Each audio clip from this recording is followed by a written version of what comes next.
खबर शामिल करते हैं खेल के मैदानों से। वेस्ट इंडीज को शिकस्त देने के बाद पाकिस्तान वुमेन टीम के जश्न की वीडियो वायरल।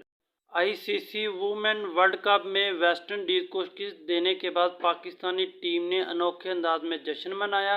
2009 के बाद वर्ल्ड कप मुकाबलों में पहली फतह हासिल करने के बाद पाकिस्तान वुमेन क्रिकेट टीम ने ग्राउंड में एक साथ मिलकर दिल दिल पाकिस्तान नगमा गुनगुनाया, जिसकी वीडियो भी वायरल हो गई है। पाकिस्तान वुमेन क्रिकेट टीम की खिलाड़ियों की मिली नगमा गाने की video international cricket council ICC ने अपने ऑफिशियल ट्विटर अकाउंट पर शेयर भी की।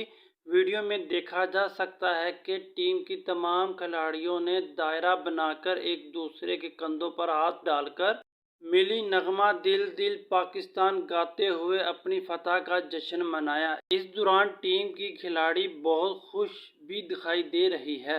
वाज़ेह रहे कि आईसीसी वुमेन वर्ल्ड कप में पाकिस्तान क्रिकेट टीम ने वेस्ट इंडीज को अपने 5वें मैच में 8 विकेटों से शिकस्त दी। पाकिस्तान जा, जा, पाकिस्तान